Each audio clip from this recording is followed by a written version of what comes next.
আসসালামু আলাইকুম। আপনি কি জানেন ১৮৬১ সালে মাওলানা ফজলে হক খয়েরবাদী ভারত উপমহাদেশের আন্দামান দ্বীপপুঞ্জে যে কালাপানি জেল ছিল সেই জেলে তিনি মারা গিয়েছিলেন। কেন মারা গিয়েছিলেন জানেন? যখন ১৮৫৭ সালে সিপাহী বিদ্রোহ হয়, তখন তিনি একটা কাউন্সিলের মাধ্যমে তিনি ওই বিদ্রোহকে জিহাদ ঘোষণা করেছিলেন।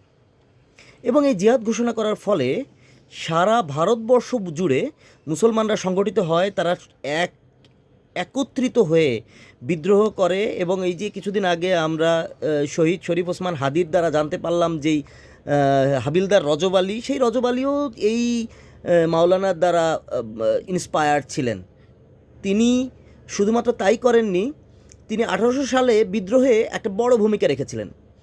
ব্রিটিশ শাসনের বিরুদ্ধে তিনি সিপাহী জনগণকে সংগ্রামে এবং ধর্মীয় উদ্দীপনা যোগানোর মাধ্যমে তিনি তাদেরকে অনুপ্রাণিত করেছিলেন এবং তার ফলশ্রুতিতে ব্রিটিশরা খায় প্রচণ্ড একটা ধাক্কা।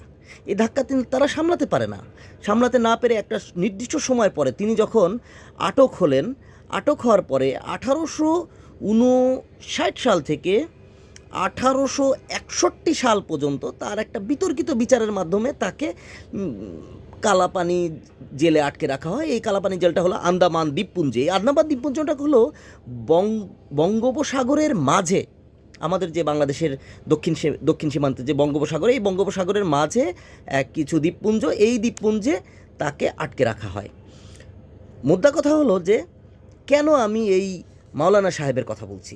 মাওলানা সাহেবের কথা বলছি এই কারণে, ভারত উপমহাদেশ স্বাধীন হয়েছিল ১৯৪৭ সালে, কিন্তু স্বাধীনতার আগে সর্বশেষ সবচেয়ে শক্তিশালী যে পদক্ষেপটা নেওয়া হয়েছিল সেটা ১৮৫৭ সালে।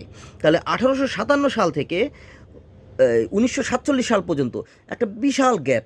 এই ১০০ বছর ব্রিটিশরা নতুন করে শাসন করতে পেরেছিল এই কারণ মুসলমানদের ভারতীয় যে ব্রিটিশ আগ্রাসন, এটা থামানোর জন্য মৌলিকভাবে যিনি নেতৃত্ব দিয়েছিলেন তিনিই মারা গিয়েছিলেন, তিনিই তার নেতৃত্ব অবস্থান ধরে রাখতে পারেননি।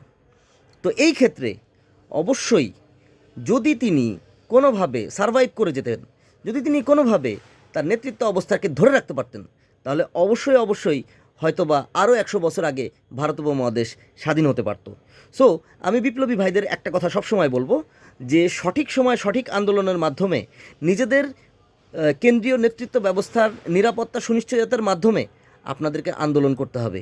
যদি সামনের সারির প্রথম ৫ জনকেও যদি আপনারা কোনো কারণে হারিয়ে ফেলেন, তারা যদি কথা বলতে না পারে, তারা যদি আপনাদের পাশে দাঁড়াতে না পারে, তারা যদি আপনাদেরকে নেতৃত্ব দিতে না পারে, তাহলে একটা সময়ের পরে আপনারা দেখবেন আপনারা নেতৃত্ব শূন্য হয়ে যাবেন।